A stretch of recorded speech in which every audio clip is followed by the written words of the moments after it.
Basic terms of accounting, accounts के basic terms में क्या क्या आएंगे? तो सबसे पहला टर्म है आपका व्हाट इज बिजनेस। बिजनेस क्या है? आप सबने कभी ना कभी सुना है बिजनेस क्या है, इवन डेली सुनते हैं बिजनेस क्या है। तो बिजनेस सुने तो हैं हम सब ने, लेकिन इसको एक्सप्लेन करना बड़ा मुश्किल हो जाता है। वो मार्केट चल रहा है सर, वहाँ बिजनेस है, वो मॉल चल रहा है, वहाँ बिजनेस है, वो शॉपिंग कॉम्प्लेक्स, वहाँ बिजनेस है। तो बिजनेस के लिए कोई मार्केट, कोई शॉप, कोई मॉल की जरूरत नहीं है। बिजनेस के लिए 3 पॉइंट होना जरूरी है। आप कहीं से भी बिजनेस कर सकते हैं, घर से भी बिजनेस कर सकते हैं। तो ऐसा क्या है जो बिजनेस को डिस्क्राइब करता है? तो सबसे पहले एनी लीगल वर्क होना चाहिए। आपके पास कोई भी एक लीगल काम होना चाहिए। आप एक लीगल वर्क करें, कोई भी पर्सन कर सकता है, एनी पर्सन, कोई भी आदमी कर सकता है। कोई मॉल, मार्केट, शॉप की जरूरत नहीं है। आपके पास एक लीगल वर्क होना चाहिए। आप एक पर्सन हो, कोई भी आदमी कर सकता है। और क्यों करेंगे बिजनेस सर? प्रॉफिट के लिए। तो अर्निंग, प्रॉफिट होना चाहिए। आपके पास से 3 पॉइंट हो जाएंगे। Number 1 legal work, number 2 any person and number 3 आपका अर्निंग प्रॉफिट। अगर ये 3 पॉइंट मिल गए, इन तीनों को जोड़ दो, बन गया आपका बिजनेस। ऑनलाइन बिजनेस तो ऐसे हो रहा है, कोई मार्केट की जरूरत नहीं, कोई शॉप की जरूरत नहीं। उनके पास एक लीगल वर्क है, एक पर्सन है, और क्यों कर रहे हैं? प्रॉफिट के लिए कर रहे हैं। इन सबको मिलाकर क्या कर देंगे अपन? बिजनेस। बहुत सारे लेडीज लोग घर से अपना काम करते हैं, उसको भी क्या बोलेंगे? बिजनेस। साड़ियाँ बेच रहे हैं घर से, कोई जरूरत नहीं शॉप की इनको। इनके पास है लीगल वर्क है, इनके पास है आपका एनी पर्सन, और इनके पास है अर्निंग प्रॉफिट। जब इन तीनों को जोड़ देंगे तो बन जाएगा आपका बिजनेस। तो बिजनेस में क्या क्या आता है? Any legal work done by any person with the object of earning profit, that is business. तो बिजनेस के लिए कभी भी मॉल, शॉप वगैरह की जरूरत नहीं है। ये 3 पॉइंट मिल जाएंगे तो आपका क्या बन जाएगा? बिजनेस। नेक्स्ट इंपॉर्टेंट टॉपिक आपका गुड्स एंड एसेट्स। ये दोनों को एक साथ समझाऊंगा। इसी पर पूरा बिजनेस डिपेंड करता है, गुड्स और एसेट्स पर। अगर ये 2 चीज आप बिजनेस से हटा दोगे तो बिजनेस हो जाएगा जीरो। गुड्स और एसेट्स होना बहुत जरूरी। क्या होता है गुड्स, क्या होता है एसेट्स? मैं आपको सीधा एक एग्जांपल दूंगा, डेफिनेशन नहीं दूंगा। आप सभी ने कभी ना कभी मोबाइल का शॉप देखा होगा। जैसा आपके स्क्रीन के सामने एक मोबाइल का शॉप है। मोबाइल का शॉप किसका बिजनेस करता है? मोबाइल का। तो उसमें क्या क्या होगा वो सोचते हैं। एक मोबाइल के दुकान में क्या क्या सामान रखा होगा सोचते हैं। खूब सारे मोबाइल फ़ोन रखे होंगे डिस्प्ले में। वहाँ पर एक कंप्यूटर टेबल में एक कंप्यूटर रखा होगा, एसी लगा होगा, एक फर्नीचर होगा। मैंने एक एग्जांपल रखा है कि एक मोबाइल के दुकान में बहुत सारे मोबाइल पीसेस होंगे, एक कंप्यूटर होगा, एक एसी होगा, टेबल होगा, इतने सारे सामान रखे हुए हैं। किसको क्या नाम दिया गया है कॉमर्स के लैंग्वेज में? कॉमर्स के लैंग्वेज में, अकाउंट के टर्म्स में, बेसिक टर्म्स में इसको किसको क्या क्या नाम दिया गया है वो जानते हैं। तो जिसका मैं बिजनेस कर रहा हूं, जिस भी आर्टिकल का, जिस भी थिंग का, जिस भी सामान का मैं बिजनेस कर रहा हूं, उस सामान को बोलते हैं गुड्स। जैसे मैं मोबाइल का दुकान है, मैं मोबाइल का बिजनेस कर रहा हूं, तो मोबाइल मेरे लिए क्या बन जाएगा? गुड्स बन जाएगा। इसके अलावा जो कुछ भी आपको दिखेगा सारे के सारे बन जाएंगे एसेट्स। सारे के सारे बन जाएंगे एसेट्स, सबको मिलाकर बोलेंगे एसेट्स। आप कभी राशन दुकान जाओगे तो जिसका वो बिजनेस कर रहा, राशन बेच रहा है, तो राशन क्या बन जाएगा? गुड्स। इसके अलावा जो टेबल है, जो फर्नीचर रखा होगा, जो पंखा चल रहा होगा, जो कूलर लगा होगा, ये सारे के सारे क्या बन जाएंगे? आपके एसेट्स। तो हर दुकान में 2 चीज़ होते हैं, एक होता है गुड्स और एक होता है एसेट्स। ठीक है, देखिए डेफिनेशन गुड्स का क्या है। The things which are brought and sold by business are called goods. जिसको आप खरीदते हैं, बेचते हैं, खरीदते हैं, बेचते हैं, इस सामान को क्या बोलेंगे आप? गुड्स बोलेंगे, जिसको रखना नहीं है। एसेट्स क्या होता है? एसेट्स को आपको अपने पास रखना है, इसको बेचना नहीं है। ये आपको हेल्प करेगा, इससे आपको लॉन्ग टर्म बेनिफिट मिलेगा। ये हमेशा आप अपने पास रखे रहेंगे, इसको कभी बेचेंगे नहीं। The things which are brought for long term use, जिसको आपने लॉन्ग टर्म यूज के लिए खरीदा है, it helps to run your business, ये आपके बिजनेस को चलाने में हेल्प करेगा, इसको बोलेंगे एसेट्स। देखिए अगला टर्म क्या है? परचेस। परचेस आप सभी कभी ना कभी जरूर सुनेंगे। परचेस, खरीदना। क्या होता है परचेस? एग्जाम्पल रखता हूं। ये मार्केट, ये आपका बिजनेस, आपका मोबाइल शॉप है। सपोज करो, एग्जांपल रखना कि आपका ये मोबाइल शॉप है, वो परचेस है। आप मार्केट गए, राइट, आप मार्केट गए फॉर गुड्स। गुड्स के लिए आप मार्केट गए हैं। याद रखना, एसेट्स के लिए नहीं, आप किसके लिए गए हैं? गुड्स के लिए, जिसको आप बिजनेस करना चाहते हैं। आप मार्केट गए, जो भी सामान का आप बिजनेस करते हैं उसके लिए, फॉर गुड्स के लिए गए, और मार्केट से गुड्स को लेकर आ गए, विद गुड्स आए अपने साथ। मार्केट गए गुड्स के लिए और गुड्स को लेकर अपने साथ अपने शॉप में आ गए। इस प्रोसेस को बोलेंगे परचेस। कैसे? When the goods brought for resale, क्यों लाए हो आप उसको वापस फिर से बेचने के लिए, तो when the goods brought for resale by the business is called purchase. Market जाओगे, कोई सामान को खरीद कर लेकर आओगे, अपने पास रखोगे, फिर कस्टमर को बेच दोगे, तो जब आप खरीद कर लेकर आओगे उसको क्या बोलेंगे? परचेस। याद रखेंगे यहाँ पर गुड्स से रिलेशन है परचेस का, नॉट फॉर एसेट्स, एसेट्स के लिए नहीं है। जब आप गुड्स को लाओगे और गुड्स को बेचोगे, गुड्स को लाओगे गुड्स को बेचोगे, तो उसको बोलेंगे परचेस। अगला टर्म्स देखिए क्या है, सेल। सेल क्या होता है? सिंपल, सेल का मतलब बेचना, ठीक है। कौन बेचेगा? ये बिजनेसमैन। आप अपने फर्म से, बिजनेसमैन से किसको बेचेंगे? कस्टमर्स को, ये सामने बैठे कस्टमर्स। जब आप अपने शॉप से गुड्स को बेचोगे, एसेट्स को नहीं, फिर से ध्यान देना, गुड्स को बेचना है, एसेट्स को नहीं। जब आप अपने बिजनेस से गुड्स को बेचेंगे कस्टमर को, इस प्रोसेस को बोलेंगे सेल्स। देखो, goods to customer, goods to customer, इस प्रोसेस को बोलना है sale. When the goods are sold during the course of the business is called sales. जब आप अपने बिजनेस के दौरान गुड्स को कस्टमर्स को बेचते हैं, गुड्स को कस्टमर्स को बेचते हैं, उसको क्या बोलेंगे आप? सेल बोलेंगे। चलिए नेक्स्ट टॉपिक देखिए, परचेज रिटर्न। परचेज रिटर्न क्या होता है? इसके पहले आपने सीखा था परचेस। परचेस का क्या डायग्राम था? एक आपका मार्केट जहां आप गए थे, एक आपका फर्म, आप जाते हैं मार्केट की ओर, राइट, मार्केट की ओर फॉर गुड्स, गुड्स के ले गए थे अपन, ठीक है।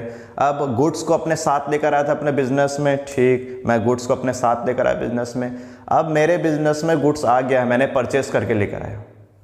किसी भी कारण से मुझे गुड्स पसंद नहीं आया, ड्यू टू इफेक्ट डैमेज, अगर डैमेज होगा तो according to sample, according to sample नहीं होगा तो क्या करेंगे? गुड्स को वापस रखना है। खराब निकल गया, क्या करेंगे? गुड्स को वापस करना है, वापस कर देंगे गुड्स को। तो ये हम लोग करे वापस, फिर गए मार्केट की तरफ, फिर गुड्स को अपने साथ लेकर गए और गुड्स को ले जाकर फॉर रिटर्न, रिटर्न कर देंगे।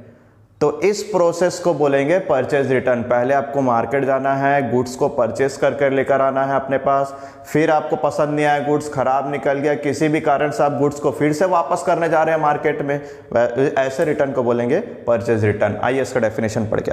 Sometimes the purchase goods are return to the seller. कभी कभी आप अपने जो गुड्स परचेस कर रहे हो उसको रिटर्न कर देते हैं टू द सेलर को, ड्यू टू सम रीजन, कोई भी रीजन हो सकता है। It is called purchase return, इसको बोलेंगे परचेज रिटर्न। और इसको बोलेंगे रिटर्न आउटवर्ड। देखो, रिटर्न आपके पास से जा रहा है, परचेस करे थे तो सामान आया था, और रिटर्न आउटवर्ड, बिकॉज रिटर्न आपके पास से वापस जा रहा है, इसलिए इसका नाम रखा हुआ है रिटर्न आउटवर्ड। नेक्स्ट टॉपिक आपका सेल्स रिटर्न। सेल्स रिटर्न क्या होता है? सेल्स रिटर्न को समझने से पहले आपको वापस सेल्स याद आना चाहिए। सेल्स के लिए एक आप बिजनेसमैन थे, सामने में आपके कस्टमर्स थे, आपने उनको गुड्स बेचा था, तो ये एरो बना था, गुड्स टू कस्टमर, एक एरो बना था। अब कस्टमर आपका गुड्स को लेकर चले गया, आपने बेच दिया, आप रिलैक्स हो गए, मेरा सामान बिक गया।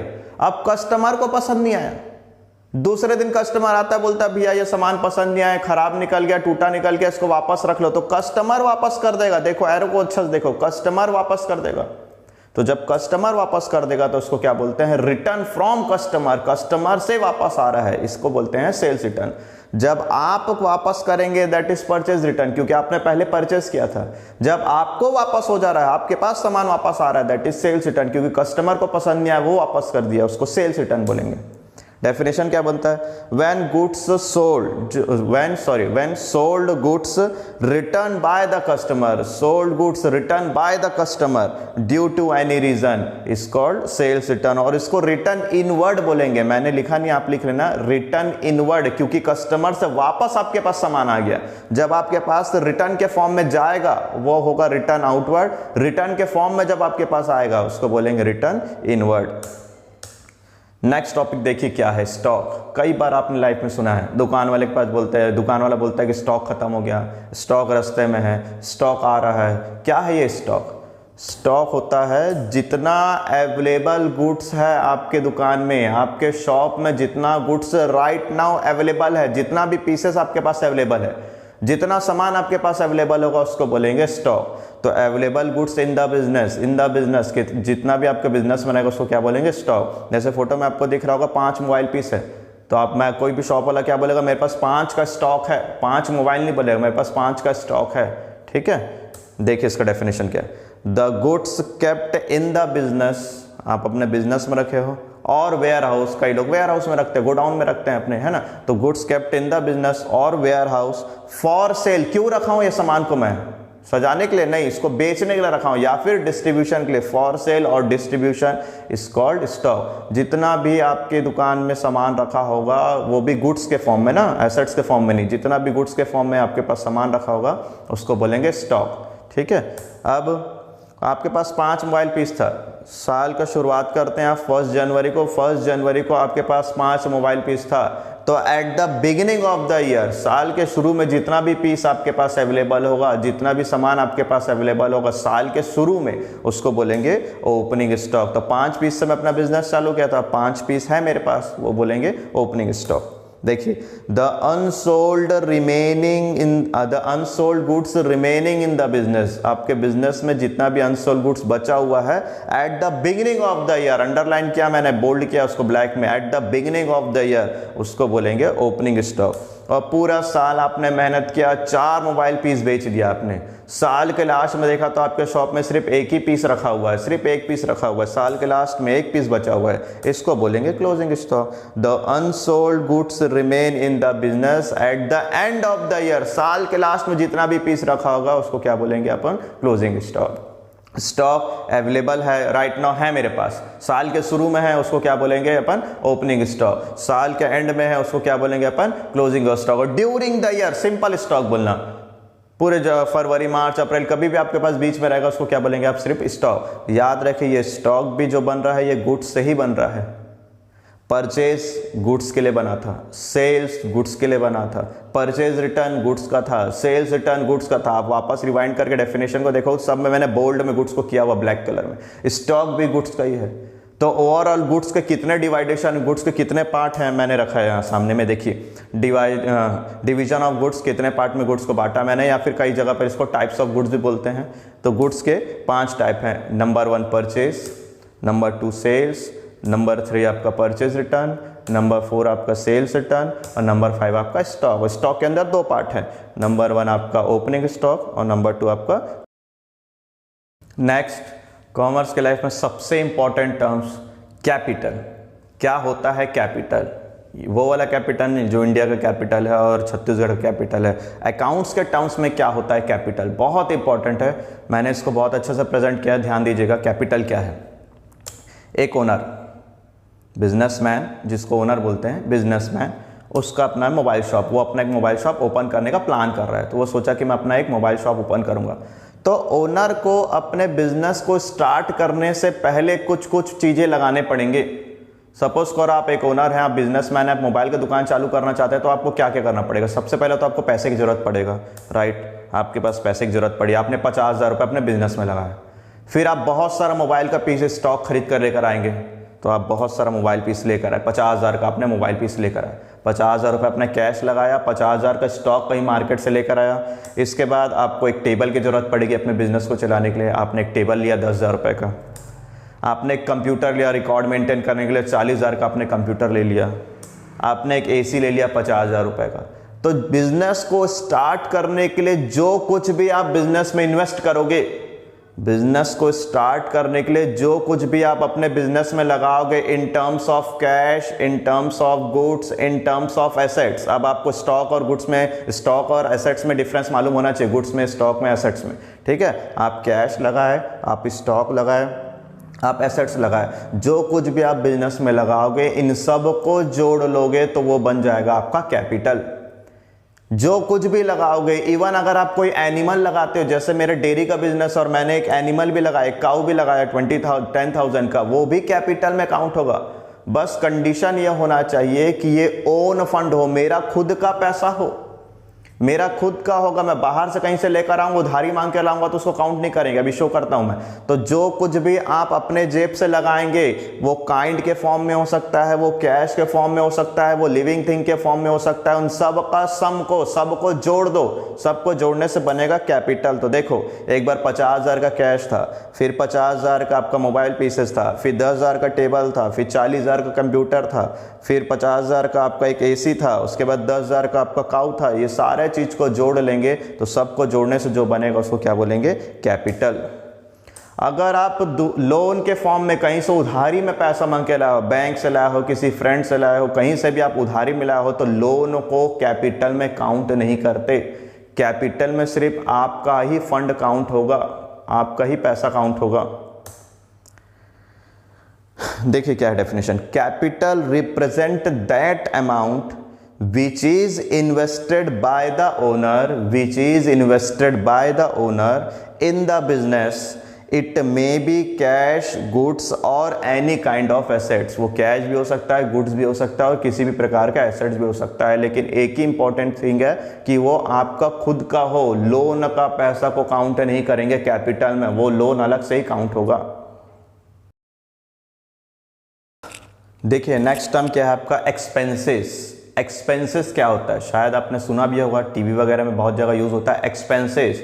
एक्सपेंसेस का मतलब होता है खर्चे करना, छोटे छोटे खर्चे करने को क्या बोलते हैं, एक्सपेंसेस। तो क्यों करेंगे, देखिए क्या है, आपका मोबाइल शॉप है, आपको अपने बिजनेस को ऑपरेट करने के लिए, बिजनेस को चलाने के लिए बहुत सारे खर्चे करने पड़ेंगे। लाइक आपको अपने दुकान का किराया देना पड़ेगा, ये खर्चा है ना।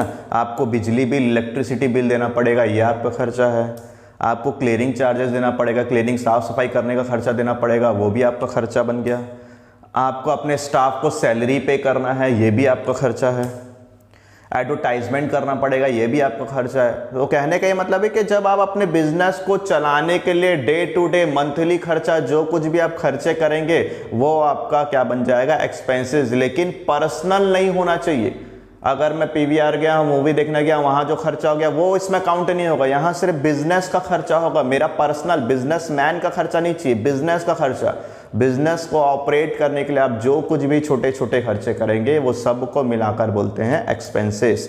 देखिए मनी स्पेंड करो for the operation of business, business के ऑपरेशन को चलाने के लिए इज कॉल्ड एक्सपेंसेस, को बोलते हैं एक्सपेंसेस। और expenses represent the cost of doing business, business को चलाने के लिए जो भी खर्च आता है उसको मिलाकर एक्सपेंसेस बोलते हैं।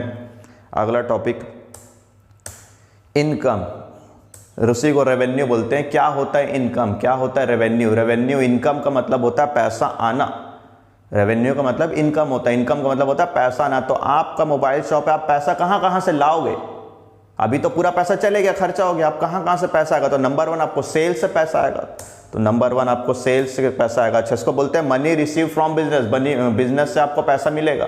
तो सबसे पहले आपको सेल्स से पैसा मिलता है, इसीलिए कई बार सेल्स और रेवेन्यू एक ही टर्म जैसा यूज होता है। कई बार आप उसको सेल्स बोलते हैं, कई बार आप उसको रेवेन्यू बोलते हैं। तो सेल्स से पैसा आएगा। और कहाँ कहाँ से पैसा आ सकता है, कोई कमीशन आपको मिल गया, वो भी आपका रिसीव्ड हो रहा है, कमीशन रिसीव्ड, वो दैट इज इनकम आपका।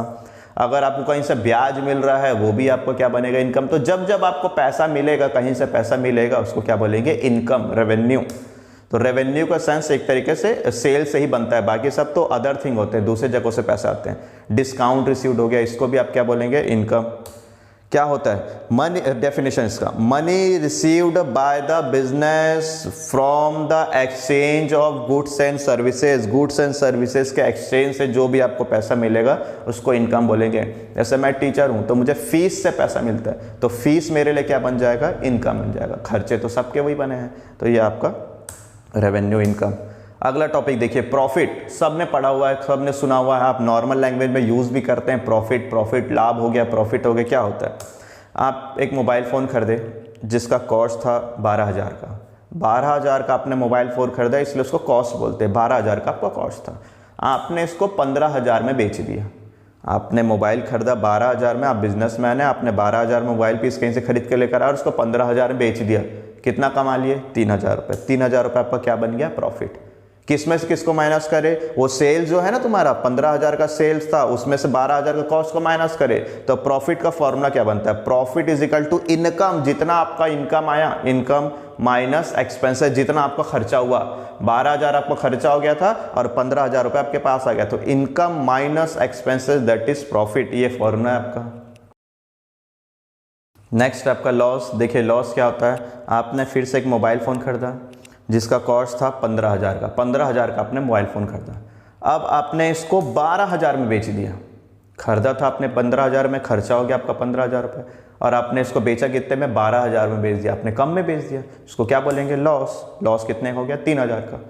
किस में से किसको माइनस करा, माने 15,000 में से 12,000 रुपये माइनस कर, 15,000 कॉस्ट, कॉस्ट मतलब खर्चा हो गया आपका, एक्सपेंसेस। तो लॉस का डेफिनेशन क्या बनता है, फॉर्मूला क्या बनता है, loss is equal to expenses minus income. Income में से एक्सपेंसेस माइनस करोगे तो आपको प्रॉफिट मिलेगा, इनकम बड़ा है प्रॉफिट, एक्सपेंसेस ज्यादा हो गया, खर्चा ज्यादा हो गया, तो आपको क्या बन जाएगा वहां पर, लॉस। तो ये लॉस बनता है। तो ये सारे इंपॉर्टेंट टर्म्स थे। सबसे पहले आपने सीखा बिजनेस, दूसरा आपने सीखा गुड्स, तीसरा आपने सीखा assets, then purchase, sales, purchase return, sales return, stock. Stock के अंदर दो टाइप का स्टॉक होता है, opening stock and closing stock.